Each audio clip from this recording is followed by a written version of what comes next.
best engage with the issues and be held accountable? This question should be answered in view to examine the state of the education sector in Nigeria, especially with regards to its value offering to life skills acquisition, to explore alternative and innovative solutions to the problems of poor student transition from secondary school education to decent work life, to establish a basis for public stakeholders' confidence and ownership of the progressive reforms in vocational technical education in APC states, to identify clear-cut minimum standard and policy directives that can lead to an appreciable level of improvement and governance resemblance in the management of life skill acquisition process in secondary school in APC states. In fairness to this current administration, the need for vocational or enterprise education has been highlighted and moves are being made to help students in secondary school acquire skills or even help discover their passion. This effort, we know, has given rise to the ideas by the West Africa Examination Council, WAEC, in September 2011, to launch a new senior secondary school education curriculum, SSEC, which emphasizes skill acquisition and enterprise orientation. This policy has a commencement date of June 2014, which means we have a few weeks to its implementation. However, we are not sure of the level of preparation of public schools across Nigeria for the implementation of this new curriculum. This, amidst the already stated, is what this gathering will explore. It is common knowledge that recommendations reached here will inform future policies. So I enjoin all of us to speak up to empower the future in our youth and by extension, save our beloved country. In conclusion, we have set a pattern with the first lecture in this series by following up with a policy design session which took place in Abeokuta, Ogun State. We must not lose momentum because of the high expectation of Nigerian people.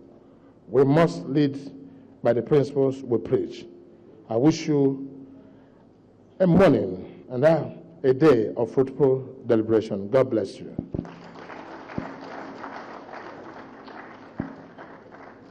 Thank you very much, sir. Please, another round of applause for the chairman of the PGF, Owele Rochas Okorocha. While he was speaking, we were graced with the presence of Governor Ibrahim Gaidam of Yobe State. Please feel welcome this morning. Also with us, we have Aliyu Abubakar, the Deputy Speaker of Sokoto State. He's here with us. And also the Deputy Minority Leader of the Federal House of Representatives, Honorable Suleiman Abdurrahman Kau, OFR. You're welcome, sirs. Speaking about education and how much Nigerians are learning, the goal of education is the development of the intellect and character. Both which are missing, people cannot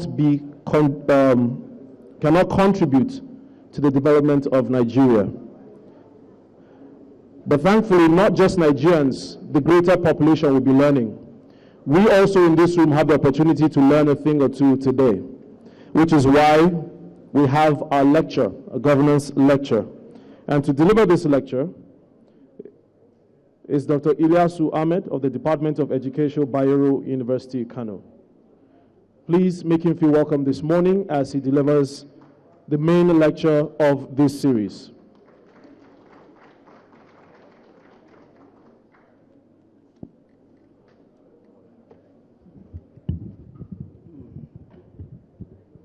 The chairman of the occasion, our elder statesman, former head of state, General Muhammad Buhari, the former vice president, Alhaji Atiku Abubakar, His Excellency,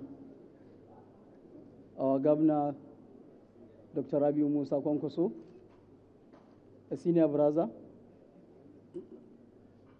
and also an in-law. Deputy governors, senators, and other legislators, FEC national and state officials, commissioners, members of State House of Assemblies, co-panelists, members of the diaspora, Alhaji Garba Sani, who is also here with us as a chairman of the diaspora in London, our security personnel, members of press, the organizers, ladies and gentlemen, and the other people that are outside listening to this very important occasion. I'm saying Assalamu alaikum to all of you. Indeed, it is a great challenge, not only to the major stakeholders in education, but I consider this invitation as a personal challenge to me because of my position as a young lecturer in the university to come and discuss very important topic and very sensitive issues that are now bedeviling the developmental well-being of all Nigerians.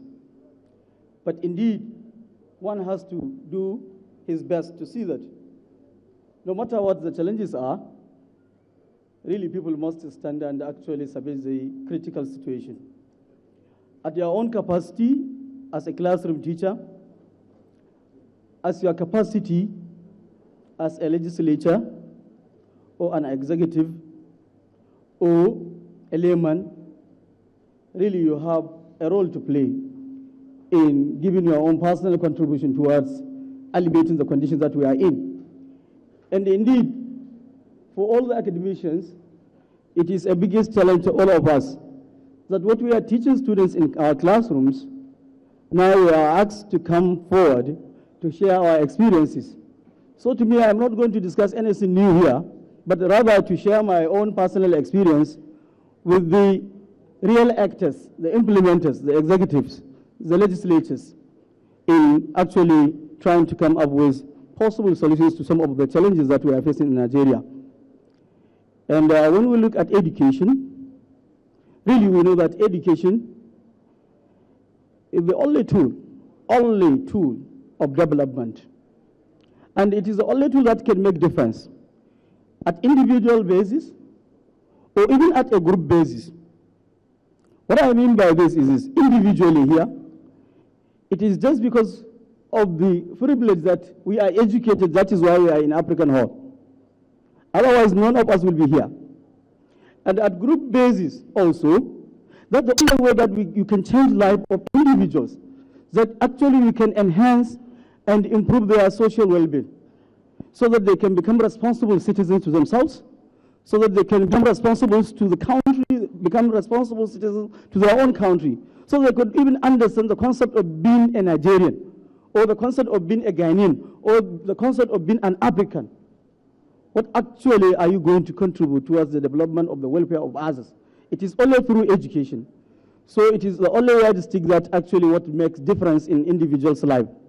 And also, we need to understand that whatever we are going to say here, really, we are doing it for the better of our Nigeria, of our country. When we look at the crisis, I think this crisis were inherited since from the beginning of Western education in Nigeria. If we look at our history, for over 100 years ago, Western education was introduced into the country, whereby it came here and actually met us with our traditional education and also Islamic education, whereby people were actively engaged in various sectors of economy. And at that time, individuals' socio-economic status is being determined by what type of occupation that his predecessors are doing, or what actually are they doing in their own family. That is why we have even some traditional titles, Sarkin Makera, Sarkin Magina, etc., etc. But with the introduction of Western education, then people started actually having a notion that